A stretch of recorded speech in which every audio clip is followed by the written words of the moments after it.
UPPCL के 603 कर्मचारी हैं, लगातार 67 दिनों से राजधानी लखनऊ के इको गार्डन में धरना प्रदर्शन कर रहे हैं।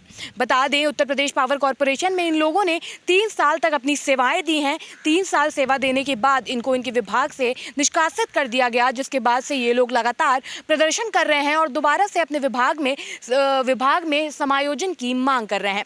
यहाँ पर मौजूद है कर्मचारी, उनसे बात करेंगे। इतने दिन का समय हो गया, तमाम यहाँ पर आंदोलनकारी बैठे रहते हैं, मंत्री नेता आते रहते हैं, आपकी सुनवाई नहीं हुई अभी तक? जी, हमारी सुनवाई नहीं हुई है अभी तक। हम भी चाह रहे हैं अभी बैठे रहे हैं, कभी ना कभी जो है सरकार को शायद हमारे पे दया आ जाए, तोहफे के रूप में हमें किसी त्यौहार पे कुछ दे दें।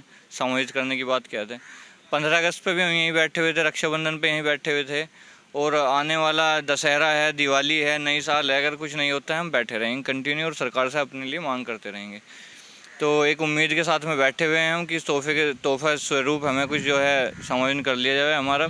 और विडंबना ये है कि हमें कहीं भी किसी भी कोर्ट के द्वारा दोषी नहीं बताया गया है। सोचने वाली बात यह है कि कोर्ट के आदेश में कहीं भी नहीं था कि हमें निकाल दिया जाए। तो आयोग पे ऐसी क्या मजबूरी बनी, ये एक जांच का विषय है। आयोग पे ऐसी क्या मजबूरी बनी कि बिना नोटिस दिए रातों रात हमें निकाल दिया गया। और जो लड़के हमारी जगह लिए गए लो मेरिट करके, उनके लिए भी आदेश नहीं था कि भाई लो मेरिट करके उन लड़कों को ले लिया जाए। कोई ऐसा रूल नहीं है कि भाई लो मेरिट करके लड़के ले लिए जाएँ। लो मेरिट करके भर्ती करने का कोई रूल नहीं है। और ये एक उदाहरण के तौर पर समझाना चाहूँगा, ये वाली बात होगी कि कोई देश में कोई बहुत बड़ा कांड हो गया और प्रशासन जो है आरोपी को ढूंढ नहीं पाया। तो जब प्रशासन पे पब्लिक का, जनता का दबाव बना, जनता मांग कर रही है, तो पुलिस प्रशासन ने क्या करा, किसी छोटे मोटे चोर उचक्के को पकड़ा और उस पर धारा लगा के कि भाई हमने जो है अपराधी को पकड़ लिया, चाहे उसका कोई अपराध ना रहा हो, उससे उस अपराध से कोई मतलब ना रहा हो। तो ऐसा करके अपना पीछा जैसे प्रशासन ने छुड़ा लिया, जनता को दिखा कर जनता को शांत कर दिया। तो यही आयोग ने हमारे साथ करा, हमारी कोई गलती नहीं, हमें निकाल दिया केवल कोर्ट का जो आदेश है उसे एक तरीके से जज को चुप करने के लिए भाई हमने जो है आपके इसमें ये कार्रवाई कर दी है। जबकि दोषी हम थे नहीं, दोषी थे विभागीय अधिकारी जिन पर कोई आज तक कार्रवाई नहीं हुई है। और हम इस कार्रवाई की जो है मांग करते हैं, जांच की मांग करते हैं। क्या कहेंगे मैडम, आपके माध्यम से हम यही कहना चाहेंगे कि आज लगभग 67 दिन हो गए हम लोग को धरना देते हुए, और यहाँ पर सरासर पूरा का पूरा जो है केवल अड़ियल रवैया जो है अधिकारियों का ही रहा है। अधिकारियों के द्वारा ही जो है शासन के मंत्रियों को और जो उच्च स्तर के अधिकारी हैं उनको कि हमें शुरू से भ्रमित किया जा रहा है। क्योंकि ऊर्जा मंत्री जी से लास्ट टाइम जब हमारी मुलाकात हुई थी तो ऊर्जा मंत्री जी ने इस चीज़ को स्वीकारा था कि हाँ, हम उस समय के तत्कालीन जो चेयरमैन थे अरविंद कुमार जी ने हमको है आपके मामले में भ्रमित किया। क्योंकि उनकी पहली वर्डिंग यही थी कि आपके तो ऑर्डर में लिखा हुआ है एज की छूट की बात। लेकिन जब हमने उनको ऑर्डर दिखाया, उन्होंने ऑर्डर पढ़ा, तो उनकी वर्डिंग यही थी कि इस मामले में तो अरविंद कुमार जी ने हमको भ्रमित किया। तो ठीक है, आपको उन्होंने भ्रमित किया, लेकिन जब आज की डेट में आप वास्तविकता से परिचित हो गए हो और आप ये कहते हो कि हाँ नहीं, आपके इनके साथ गलत हुआ है, तो हम शुरू से वही आपसे मांग कर रहे हैं कि हमारे साथ जो गलत हुआ है उसको आपके द्वारा सुधारा जा सकता है, और सुधार की मांग कर रहे हैं हम लोग। जो है आज 67 दिन हो गया है, 67 दिन से बैठे हुए हम लोग यहाँ पर हैं। प्रदेश के अलग अलग क्षेत्र से आके हम यहाँ बैठे हैं। खाने की व्यवस्था नहीं हो पाती है, मौसम ख़राब हो रहा है, इसमें आप देख रहे हैं शहर के अंदर डेंगू फैला हुआ, कई सारे हमारे साथी बीमार भी पड़ गए हैं यहाँ पर, जो कि अलग अपने अपने घर जाके अपना इलाज करा रहे हैं। कुछ तो ये लखनऊ में भी एडमिट है यहाँ पर। तो शुरू से जो अधिकारियों का अड़ियल रवैया रहा है उस पर सरकार ने अभी तक ध्यान नहीं दिया, और ना ही सरकार ने कोई कार्रवाई की है।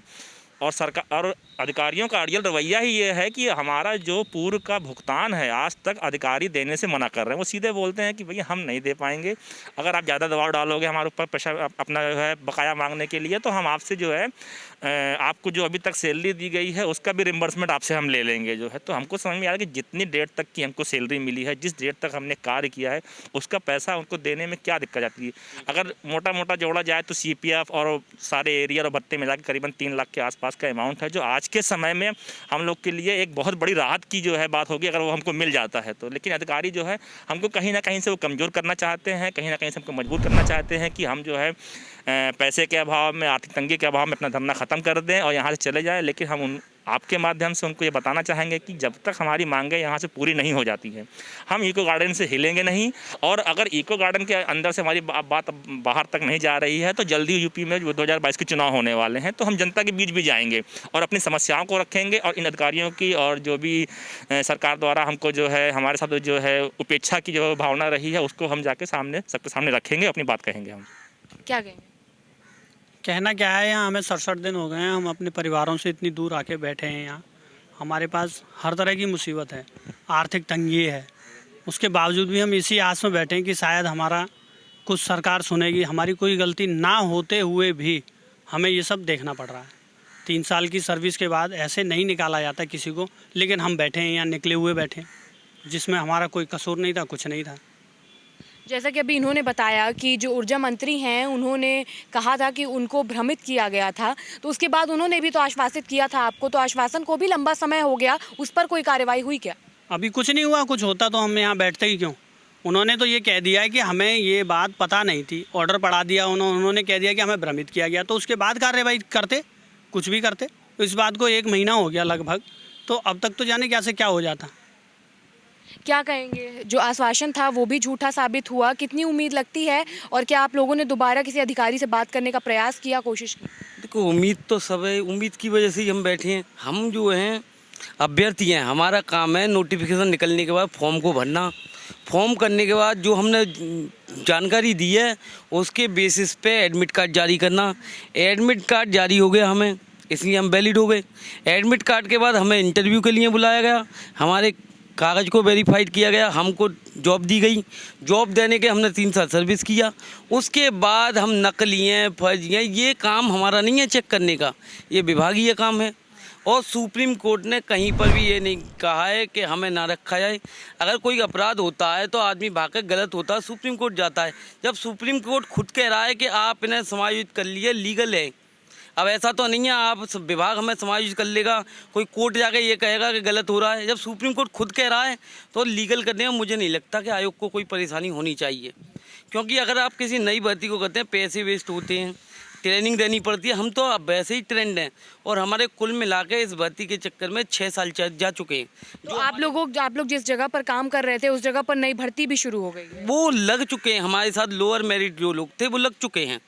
अभी बताइए 6 साल जो गोल्डन पीरियड था, कुछ लोग हमारे भाई लोग ओवर एज हो चुके हैं। अब इन्होंने क्या किया कि एक जो सुप्रीम कोर्ट में कहीं नहीं लिखा था कि हम आपको 1 साल का रिलैक्सेशन दे रहे हैं, अब रिलैक्सेशन जो मिला उन्हें मिला जो ओवर एज हो गए। अब मान लीजिए मैं ओवर एज नहीं हूँ, मुझे क्या मिला ये बताइए? मुझे भी तो कोई मिलना चाहिए। अब जो ओवर एज था उसे 1 बार का चांस दे दिया। अब 6 साल बिगाड़ने के बाद अगर कोई आप मुझे 1 बार का चांस देंगे तो कैसे हो पाएगा ये? पर आगे का एग्ज़ाम, और 6 साल पहले जो मेरे सोचने की क्षमता थी वो आज वो थोड़ी है। मैंने 6 साल बिगाड़ दिए। अगर ये मुझे शुरू में ही अपॉइंट नहीं करते तो मैं कहीं और लग जाते। और लोग नौकरी छोड़ के आए, ये राजस्थान से नौकरी छोड़ के आए, कोई कहीं से नौकरी छोड़ के आए। हम तो उधर के भी नहीं हैं, इधर के भी नहीं हैं। और गोल्डन पीरियड 6 साल का हो जा चुका है, तो अब हम कहाँ जाएँ?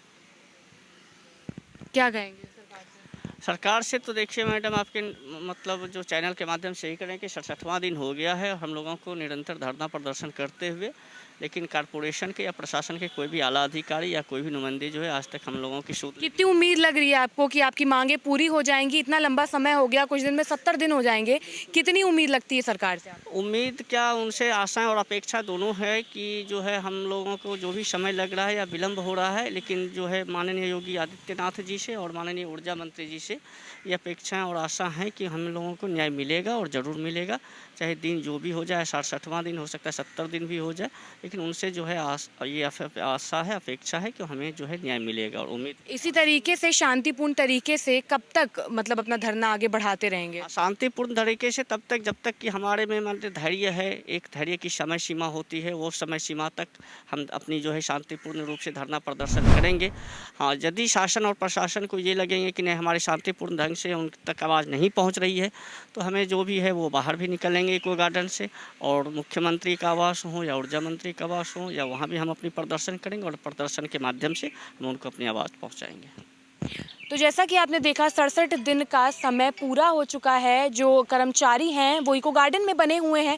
इन लोगों ने ये साफ कर दिया है कि लगातार आश्वासन मिलने के बाद भी आश्वासन पर किसी प्रकार से कोई कार्रवाई नहीं हुई है। शांतिपूर्ण तरीके से ये जो कर्मचारी हैं अपना धरना प्रदर्शन आगे बढ़ा रहे हैं। आर्थिक तंगी का सामना करना पड़ रहा है, खराब मौसम का सामना करना पड़ रहा है, लेकिन कोई भी आला अधिकारी, मंत्री, नेता यहाँ आकर इनकी सुध नहीं लेता है। इन लोगों ने ये भी साफ कर दिया है कि शांतिपूर्ण तरीके से जब तक इनके अंदर क्षमता लगता है ये धरना आगे बढ़ाते रहेंगे और अगर इनकी मांगे पूरी नहीं की गई तो ये इको गार्डन छोड़कर लखनऊ की सड़कों पर भी उतरेंगे, मुख्यमंत्री के आवास का भी घेराव करेंगे और ऊर्जा मंत्री के आवास का भी घेराव कर सकते हैं। फिलहाल के लिए इतना ही। कैमरा पर्सन अभय के साथ मैं शिवांगी, GMD खबर, लखनऊ।